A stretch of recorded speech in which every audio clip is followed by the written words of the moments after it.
carinho, a minha gratidão, agradecida a Juliana pelo convite e agradecida aqui pelo aconchego espiritual e humano aqui dos amigos. Fomos recebidos, eu e a minha amiga Vicky, que me acompanha de Araruama, com muito carinho. Que Deus possa aí abençoar a nossa noite e que os amigos espirituais nos acompanhem durante esse momento de reflexão. A gente traz a colinha, né? Isso. Hoje eu não estou usando Dava Show, não. Então, a gente trouxe um tema muito significativo e muito oportuno, um momento, né? Um momento em que o mundo clama por paz, um momento em que todos nós, mais do que nunca, precisamos de efetivar a construção dessa paz em nós. Então, o tema é a paz do mundo. E a gente vai conversar aí no paralelo da paz do mundo e a paz do Cristo. Esse Cristo que desceu dos parâmetros do infinito para iluminar as nossas noites escuras, consciente da sua missão entre as criaturas, possuidor de uma paz infinita, acalmava todos com a sua presença, com a sua paz. O seu Evangelho vem nos ensinar a paz. Mas ainda agimos e reagimos sem compreender muito bem essa paz. Confundimos ainda a paz do mundo com a paz do Cristo. Normal, estamos no mundo.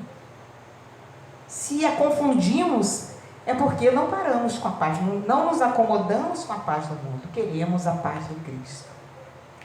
E hoje nós vamos fazer a reflexão desse tema, e com a ilustração, usando como comparação, porque eu acho que é um personagem que se aproxima muito de nós, com o ser imperfeito, o ser humano, que é o Simão Pedro, aquele discípulo de Jesus, né? Aquele homem cumpridor dos seus deveres, correto, mas impetuoso muitas vezes, né?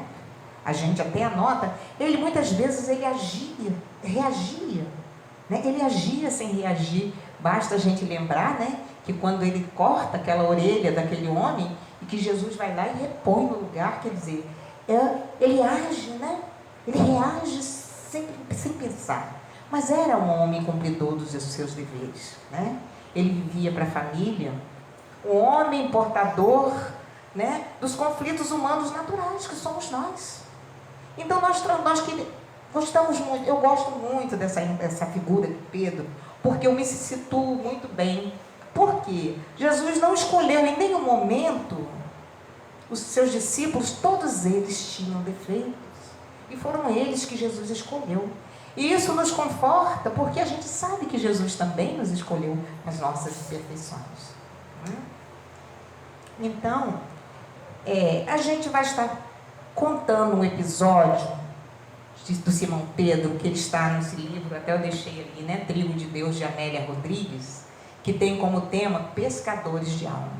A gente vai contar, a Amélia Rodrigues, ela é poeta, né? Ela conta com um encanto que encanta a gente. Então ela vem contar como foi esse encontro de Simão Pedro com Cristo, como foi o encontro dele com a paz. Porque a paz verdadeira é a paz do Cristo e não a paz do mundo. Então ela começa a contar assim: a Galileia simples e bela foi o cenário escolhido por Jesus. Ali todos levavam uma vida simples. Era um lugarejo de pescadores, e Simão Pedro era conhecido também como Cefas, irmão de André. Ambos pescadores levavam uma vida muito simples. Ele, cumpridor dos seus deveres, a sua vida era uma rotina, era de casa para o trabalho, do trabalho para casa, cuidar do sustento da família, embora rude, mas cumpridor dos seus deveres. E assim ali vivia o Simão Pedro, juntamente com aquela comunidade de pescadores. E numa certa vez, veio uma notícia para aquela comunidade que um homem singular e profeta, que anunciara ser o Filho de Deus, dizia que no sábado pela manhã falaria no monte de Cafarnaum. E aquela notícia se espalhou com muito fervor, e Simão Pedro, observando o entusiasmo daquela comunidade, ele se sentiu incomodado e pensou, possivelmente seria mais um mistificador enganando aquela comunidade. E recusou-se a ir vê-lo. Eu não vou de jeito nenhum, é mais um mistificador. Mas, quando foi na madrugada de sábado, quando todos começaram a empreender a marcha até aquele local, ele se viu juntamente com aquela multidão, seguindo para aquele local onde Jesus ia falar. E ele observava que eram pessoas doentes, crianças, velhos, cegos, lunáticos, dor profunda, mas as pessoas iam se arrastando naquela estrada empoeirada, mas todas com muita esperança. E ele, cismado, e ele olhando tudo aquilo, ele se tomou de ira e pensou novamente como as pessoas eram estúpidas acreditar no primeiro aventureiro que aparecia. Mas lá estava ele. E nesses questionamentos, rude, ele seguiu a turma. E quando o sol começou a despontar, eles chegaram naquele local, naquele monte, suados, cansados, empoeirados, e foram se acomodando embaixo das árvores. E Pedro, sempre com aquele olhar crítico, mas de piedade, não era que ele fosse de piedade, ele achava uma estupidez, né? E lá estava Pedro. E quando todo mundo se acomoda, não estava aquele vozerio, fala Amélia Rodrigues, eis que ele surge, majestático, a sua figura impôs silêncio sem dizer uma palavra. Houve-se murmúrio e logo silêncio. Então ele começa a falar, eis que trago a boa nova para os corações. E começa a falar. E quando ele está falando, uma mulher, e todos se levantaram, e uma mulher que se encontrava atrás de Simão, trazendo uma filha cega, grita, Senhor, cura minha filha, e eu te seguirei. E por se encontrar atrás de Simão, e tremendo muito e muito emocionada, Simão olha para trás, vê aquela cena, instintivamente ele toma a criança em seus braços e avança até a primeira filha. E quando ele chega perto de Jesus, Jesus mergulha o seu doce olhar no olhar de Simão Pedro, e ele teve a impressão de ouvir lá na acústica da sua alma, Simão, eu te conheço desde ontem. E então Jesus coloca a mão naqueles olhos daquela criança e diz, vê filha. E a criança na mesma hora, eu posso ver, mãe, eu estou vendo. E a mãe emocionada vem à frente, toma a filha. E quando Jesus desce o braço, a manga da túnica rociou o tórax de Simão, que estremeceu, mergulhado no olhar de Jesus, e novamente sentiu essa voz lhe dizendo lá no recôndito da alma, eu te conheço, Simão, desde ontem. E conta Amélia Rodrigues que naquele momento ele perdeu o contato sensorial com o mundo, e quando ele voltou a si, ele estava sozinho. Todos já haviam ido embora, inclusive Jesus. Naquele momento, então, Simão desce Cafarnaum. Ele não era mais o mesmo. Desce Cafarnaum, cabisbaixo, pensativo, ele não era mais o mesmo. Ele travou naquele momento o encontro com a paz. Conta Amélia Rodrigues que os amigos estranharam o comportamento, achavam que ele estava triste. Mas ele não estava, ele estava reflexivo. Ele estava reflexivo. Assim que ficamos. Quando conhecemos o Evangelho, quando a doutrina espírita nos toca, a gente começa Um alvoroço, a gente precisa de parar um momento para refletir. Então conta ela que naquele momento, o encontro, ela encerra dizendo assim: o encontro com a verdade liberta e algema o ser. Aquele encontro dele com Cristo foi um encontro com a verdade. E a gente fica pensando, como assim? Que paradoxal, né? Liberta e algema. A verdade me liberta, mas ao mesmo tempo me algema. Sim, a verdade me liberta, porque ela me liberta da ignorância. Ela me traz conhecimento. E me algema, porque ao mesmo tempo ela me dá responsabilidade. É o que a doutrina espírita nos dá. Ser espírita é muito bom. É muito bom, porque a gente tem certeza do amanhã que a gente está construindo. Porque a gente sabe que não depende de Deus. A gente sabe que a nossa paz não depende de ninguém, só depende de nós.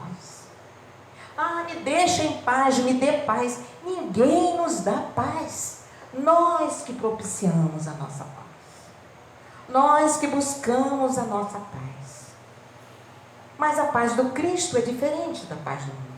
Ainda confundimos a paz do Cristo com a paz do mundo. Porque estamos no mundo. E nos distraímos tantas vezes no mundo, mesmo conhecendo os caminhos da paz. Normal. Normal. Eu costumo dizer que é normal, minha filha diz assim, você fala normal com tanta normalidade. Eu falo porque se a gente negar, a gente não se refaz, a gente não se reconstrói. É a mesma questão da culpa. Se eu errei, eu não quero carregar a culpa, eu quero consertar o meu erro. Porque se eu não consertar, eu não me liberto. E se eu não me liberto, eu vou estar algemada. Eu vou estar encarcerada. E Jesus é sinônimo de quê? De libertação. Ele disse assim, a minha paz vos deixo, a minha paz vos dou. Não a dou como o mundo vou lá dar. A paz do Cristo é a paz consciente, é a ação no bem. Eu achei muito interessante a página ali. Precisamos de obreiros para propiciar a paz no bem. Uma coisa tipo assim. Mas é isso aí. Essa é a paz que buscamos. Às vezes confundimos ainda. Né? Jesus disse assim, eu não vim trazer a espada, eu não vim trazer a paz, mas a espada. Nós ficamos pensando, como assim? Como Jesus veio trazer a espada e não a paz? Se Jesus é paz, se espada é sinônimo de ação. Opa, já falei, sinônimo de ação. Jesus quis dizer que ele não veio trazer, ele sabia, ele sabe perfeitamente que nós não íamos entender o que é a paz. Então tinha que mexer com a gente. Eu não vim trazer a paz que vocês estão pensando. A paz que vocês acham que é ficar paradinho, é ficar quietinho. Eu não vim trazer esse tipo de paz. Eu não vim trazer a paz. Eu não vim trazer a acomodação. Porque confundimos ainda a paz com a acomodação. A gente acha que estar em paz é não ter problema nenhum. É ter família tudo certinho. Às vezes a gente diz assim, me deixa em paz. Olha só, quem tira a nossa paz? Ninguém. A pessoa pode aborrecer a gente, pode perturbar, mas a minha paz cabe somente a mim. Independente de situações difíceis, independente de crise, independente de dor, independente de qualquer circunstância. Paz é ausência de conflito. Eu posso estar preocupada, posso estar aborrecida, posso. Aborrecimento não é sinônimo de paz, mas a paz é aquele sentimento que me diz assim, eu tenho certeza de que isso vai passar. Eu tenho certeza que alguma coisa eu fiz ou estou fazendo para estar vivendo essa situação. Eu quero reverter essa situação. Que a gente diz assim, bem, pô, fulano chegou e me tirou a paz. Não me tirou, é porque eu não tinha. Se eu tivesse, ninguém ia tirar. Porque ela é minha, né? É porque meu pavio é curto. É porque eu ainda tenho dificuldade de administrar as minhas emoções. Nós somos assim. Nós temos dificuldades. Por isso que Jesus disse, eu não vim trazer a paz. Eu não vim trazer essa paz que vocês estão pensando. Não vim. Eu vim trazer a luta, o exercício da melhoria, da reforma íntima, da necessidade de mudar. Porque nós somos intolerantes até conosco mesmos. Não temos paciência, não é?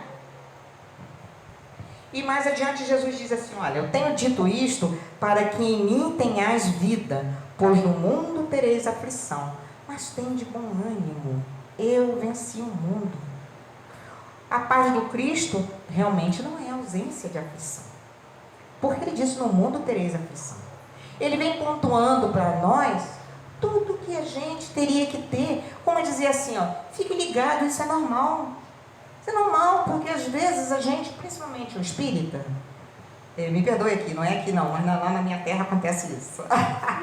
O espírita, às vezes tem mania de achar, no começo você fica achando assim, poxa, você descobre tanta coisa boa, tanta lição necessária, que você está tão longe, que você começa a querer se encaixar naquele perfil de ser perfeito em tudo. Não dá para ser, né? E a gente fica naquele conflito, quando na verdade não encaixa. Nós não encaixamos, nós nos encaixamos no perfil de imperfeitos. Nós somos espíritos imperfeitos. Nós somos espíritos com necessidades de mudança, de reivindicar. Só nós podemos fazer isso conosco. E a gente tende muito a cobrar mais do outro. A gente cobra sempre do outro. Quando na verdade o que temos que fazer é cobrar da gente. Porque se eu for melhor, o outro vai ficar melhor perto de mim. Ele não vai se aborrecer comigo. Então, o exercício, o compromisso da paz começa em mim. Se discute muito, né? Nas guerras, as guerras bélicas, as guerras nucleares, mas e as guerras emocionais, as guerras psicológicas? Não adianta eu falar de paz lá no mundo se eu estou em guerra dentro do meu lar, porque a paz começa no lar. O mundo está em guerra porque o lar também está, porque a família está, porque o meu companheiro está, porque eu estou com o meu companheiro, com o meu filho, com a minha mãe, com a sociedade. Enfim, a gente não pode cobrar de ninguém, porque nós estamos no mesmo. A gente só pode cobrar da gente e observar, bem, eu estou vencendo a mim mesmo. Por isso que Jesus disse, eu venci o mundo. Venci o mundo com a força, mostrar que ele não é ruim. Ele venceu o mundo das aparências. Ele se mostrou o mais humilde dos humildes. Ele é sinônimo de bondade e de paz, por isso que ficou na história. Né? E temos uma figura também que a gente lembra muito, né? Francisco de Assis, né? Quando ele diz, ele pede um indicativo, porque ele diz assim, ele reconhece que ele ainda não tem paz. Ele diz, Senhor, fazei de mim um instrumento de sua paz. Ele sabia que ele precisava de paz. Esse é o indicativo dele para Cristo. Né? Fazei de mim um instrumento. Podemos ser instrumentos, precisamos ser instrumentos de paz.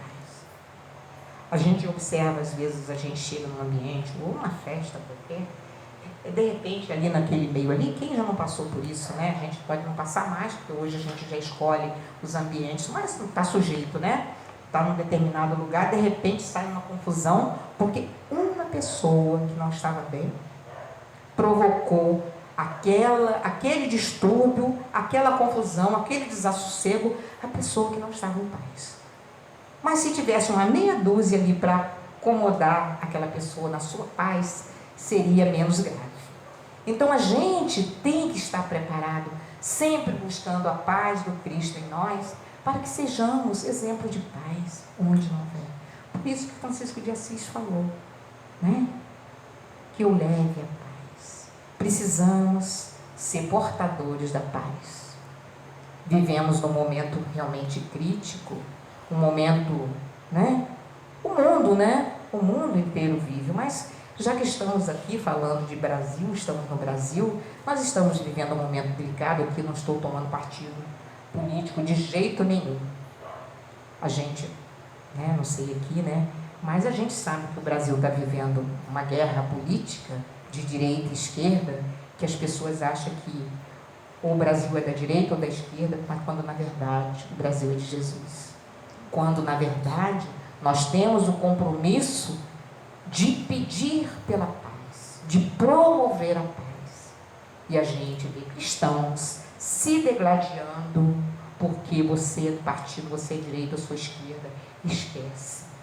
Esquece qual é a nossa missão neste mundo.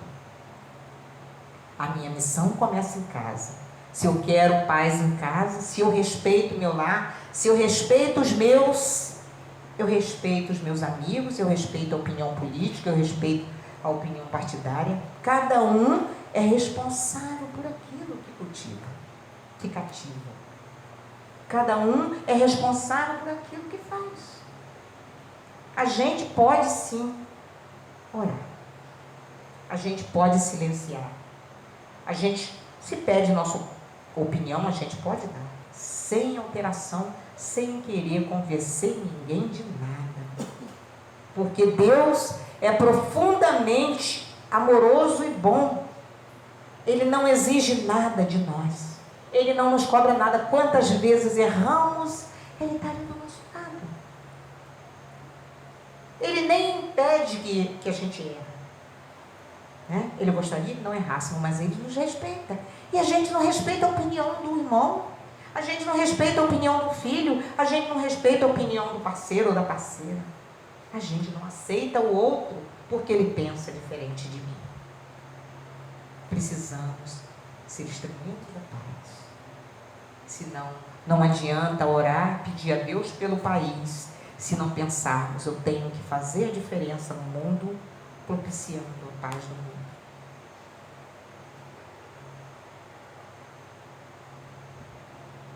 E a gente fica a perguntar, que paz buscamos? A do Cristo ou a do mundo? Com certeza que buscamos a paz do Cristo. No livro Quem é o Cristo, psicografado por José Raul Teixeira, tem um espírito que ele diz assim, que é muito comum confundirmos a paz do Cristo com a paz do mundo. Porque para muitos, a paz é não agir. E ele vai assim, pontuando, ele diz assim, para muitos, a paz é não agir, é o repouso, é a inércia. Ele diz assim, essa é a paz dos acomodados. Como que você pode ter paz não agindo? Às vezes a pessoa diz assim, me deixa em paz, eu quero sossego. Isso é paz? Não é. Por isso que Jesus disse, eu não vim trazer a paz, porque sabia que a gente ia buscar essa paz? Não. Né? Me deixa em paz. Não é me deixa em paz. Olha, eu quero ficar quietinho aqui agora, é outra coisa. Agora a paz não é bem isso. Mas a gente ainda confunde. Ele diz também, para outros, paz é não ter obrigação. Né? É não ter horário, não ter compromisso com nada. Tem gente que diz assim, eu agora me aposentei, eu não quero saber de nada, não quero compromisso com nada. Pode não querer trabalhar tanto, mas temos, enquanto estamos aqui, temos compromisso. E temos muito mais a fazer, eu vou falando isso porque eu sou aposentada, tá, gente? E temos muito mais a fazer quando estamos aposentados. Porque quando não estamos, tenho trabalho, eu gostaria muito de ir fazer uma caridade, eu gostaria de ajudar, eu gostaria de trabalhar, eu gostaria de ajudar mais o próximo. Mas eu tenho trabalho, eu tenho filho para criar, eu tenho isso, eu tenho que dormir cedo, porque amanhã tem que acordar cedo para trabalhar. E quando a gente está aposentado? A gente dorme, acorda, come, dorme, acorda, faz uma coisinha ali. Então temos compromisso. Né? Então ele diz, para muitos, é a paz do irresponsável que não tem qualquer compromisso com nada. Temos responsabilidade, sim. Sempre. Sempre. E ele diz, e ainda para outros, a paz do mundo é ter família bem formada, né? A esposa, o esposo, os filhos, todos bem, todos alegres, todos cheios de saúde, todos estudando, todos sendo aprovado. Isso que é paz. E ele vai dizer, isso é o egoísta, que acha que a paz só precisa estar na família dele, não tem um vizinho, não tem um outro familiar, não tem um parente que está em turbulência. Então é a paz do egoísta. Então a gente tem que pensar muito. A gente tem muito a fazer. Por quem? Por nós. A gente esquece tanto, nós esquecemos tanto de nós, porque a gente fica muito focado no outro.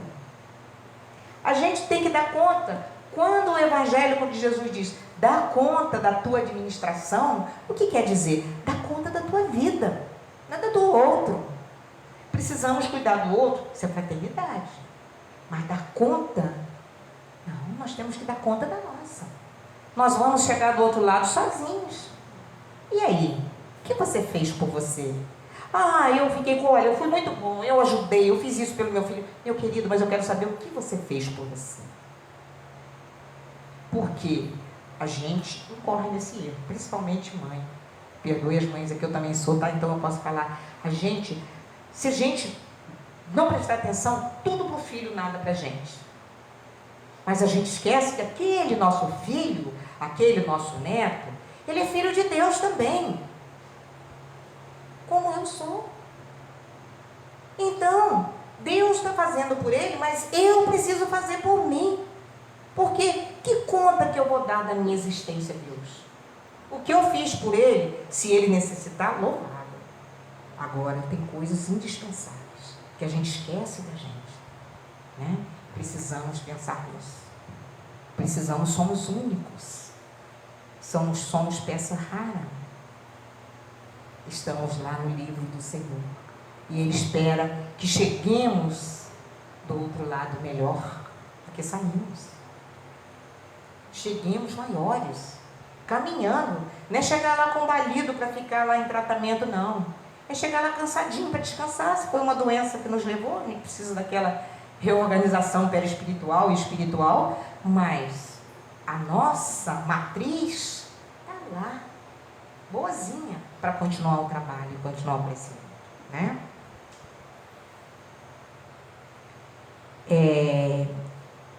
Mais adiante, quando a Amélia Rodrigues ela fala assim, que a verdade algema e liberta o ser, desencarcera-o do mundo e aprisiona-o à vida. A verdade é aquilo que precisamos para seguir a nossa vida. A vida é uma verdade. A nossa existência é uma realidade. Jesus não desceu dos parâmetros do infinito para nos ensinar a amar. Ele exemplificou, ele vivenciou tudo o que precisávamos, porque por nós. Ele não deu a vida por nós. Ele deu exemplo para que seguíssemos. Sem cansaço, sem desânimo, mas com a plena certeza de que a luta é nossa. O mundo clama por paz, mas não sabe encontrar paz. Faz guerra, porque o homem não se conhece. Nós não nos conhecemos. Quem garante que se eu for assaltada ali na rua, qual será a minha reação? Eu estou aqui falando da paz, eu estou aqui falando do amor, mas qual será a minha reação? Eu preciso me conhecer. Eu sou uma serva do Cristo. Eu falo de Cristo, eu falo de amor, eu falo de bondade, eu falo de caridade, mas será que se alguém me assaltar ali, e de que forma será que eu vou reagir? Eu preciso conhecer as minhas reações. Eu preciso conhecer o meu potencial de emoção. Nós descuidamos tanto disso, de nos conhecer profundamente. Vamos aqui, cada um de nós, conosco mesmo, pensar hoje. A partir de hoje, eu quero me conhecer. Porque Deus me conhece. Deus me conhece muito mais do que eu mesmo. Eu faço tititi, eu reclamo. Eu reclamo. Por que eu reclamo? Por que eu não resolvo aquilo que está me incomodando? Ou então, se eu não tenho força no momento, ou não tenho condições, ou no momento não dá para resolver, por que eu não acredito, não peço? Me ajuda a resolver isso, Senhor? Não. a gente vai empurrando com a barriga, então a gente mete a mão e esculhamba tudo, porque nós somos assim. Mas o nosso propósito dessa vida é que cada ser humano conhece a ti mesmo, já disse Jesus. Ama o teu próximo como a ti mesmo, mas conhece-te a ti mesmo. Porque Jesus pediu que conhecêssemos a nós mesmos. Porque ele sabia que íamos fazer muita burrada. Eu sou assim, eu sei, eu quero, eu. Mas eu não me conheço. Ah, Lúcia, mas é muito difícil. É exigir muito da gente. Mas não. Se a gente não quiser o melhor para a gente, quem vai? Né? Eu me lembro que a minha filha, quando ela estava pequena, eu tenho 3 filhos, e a do meio era mais tinhosa, né? Tem sempre um, né? O meu filho é zen, a mais novinha, né, gente? É tranquila, mas a do meio é tinhosa. Então, ela de noite, é criança ainda, né? Ela, quando ela ficava com sono, ela ficava impertinente. E me deixa em paz, falava para a irmã. Júlia, para, me deixa em paz, por qualquer coisa. Aí um dia me toquei e falei, caramba, eu sou evangelizadora, eu não posso ficar ouvindo minha filha achar que paz é isso. Aí eu falei, segurei a outra, falei, deixa ela, Júlia. Ela foi, eu não estou fazendo nada, mas deixa ela. Ela foi para o quarto e eu fui atrás. Minha filha, você está pedindo a sua irmã para te dar paz? Não é sua irmã que te dá paz. Mãe, eu quero ficar em paz, porque eu quero dormir. Ela fica falando muito, ela fala muito, mãe. Eu falei assim, minha filha, paz não é isso não, minha filha. Você está com sono, vai orar, vamos orar e vai dormir. Então você, quer que eu te diga o que é paz? Não, mas você pode me dizer amanhã, porque agora eu não estou sossegada para ouvir. Porque ela é assim. Então, no dia seguinte, minha filha, fizemos cartazes lá em casa e o nosso culto do lar foi sobre a paz. Ela resolveu, foi uma beleza. Mas ela estava zangada, ela batia a porta. Ai, me deixa em paz, para a irmã. A irmã que falava, era muito tagarela, mais nova que ela, né? 5 anos, você já viu, né? Se ela estava com 10, a outra estava com 5, ela não tinha paciência para aquela diferença de idade, né? Então, mas era assim. Então, até hoje a gente ri com essa história da paz, né? Mas é assim, é o entendimento. Se pudermos levar para as nossas crianças na evangelização, falar com elas sobre a paz, neste momento, as crianças estão receptivas aos ensinamentos. Elas vão corrigir os adultos quando ela vê adulto brigando lá, porque isso, porque aquilo. É a paz. Né? São palavras que a gente usa de uma forma tão equivocada e que a gente está passando lição e o outro vai, provavelmente a gente já ouviu isso dos nossos pais e a gente vai levando adiante, mas não cabe a nós, enquanto espíritas cristãos, não falar em paz sem nós. Paulo de Tarso, ele diz assim, quem está em Cristo, nova criatura. Por que quem está em Cristo? Porque quem está em paz. Ele e Francisco de Assis, falando da paz. Né? Ele alcançou tanto a paz do Cristo, foram 2 personagens, claro que tiveram mais, né? Houveram mais, mas que travaram esse encontro de paz com Jesus e se transformaram imediatamente. Paulo de Tarso na estrada de Damasco e Simão Pedro naquele monte de Cafarnaum. E ele chega a dizer, eu e Jesus somos um. Então a gente vai entendendo que se ele, naquela época, naquele momento, sem receber todas essas lições, apesar de que ele teve esse contato, nós temos contato com Jesus. Ele se modificou, ele travou, ele encontrou a paz em si. Nós podemos encontrar, mesmo que seja gradativa. Estamos no caminho, estamos. Não estamos aqui dizendo que nós somos, não, nós somos bem melhores, nós estamos no caminho. Mas toda conquista pede o quê? Exercício. Precisamos exercitar em nós constantemente, é como na escola, né? A gente dá aquela leitura para a criança, torna a repetir, até ela assimilar os conteúdos a serem dados. E não é diferente da nossa vida. Vamos ensinando nós mesmos, porque nós temos o roteiro que é o Evangelho de Jesus, à luz da doutrina espírita. O Evangelho de Jesus, à luz da doutrina, facilita muito mais a nossa vida. Eu fui criada na igreja evangélica, né? E a minha mãe é evangélica, aos 10 anos eu me batizei na igreja batista. Foi excelente para mim. Mas quando eu cheguei aos 15 anos, eu questionei algumas coisas. Como Deus castigar, eu queria ouvir música, era pecado. Eu falei, como que é pecado? Se a música mexe aqui no meu coração, bate aqui. Como? Aí aquilo, né? Você, adolescente, você questiona mesmo. E você quer? Aí vem... Não estou falando mal da religião. Hoje as religiões até avançaram. Aí vem a religião te dizendo que é pecado. Que é pecado você cantar a música do mundo. Nada é pecado se você não tiver com seu coração, né, manchado. Nada é pecado. Nada. A doutrina espírita não nos proíbe de nada. Outra vez a gente volta a falar. Nos dá a responsabilidade. Tudo que fizermos, se fizermos com consciência e responsabilidade, tem o amor de Deus. Tudo que fizermos de bom, né, claro. Né? Responsabilidade nos dá esse parâmetro, né, de bondade. Então, sejamos felizes como somos, não negando a nossa essência, mas não esquecendo de que a nossa luta só nos pertence. A luta da nossa melhoria é nossa, não cabe ao outro.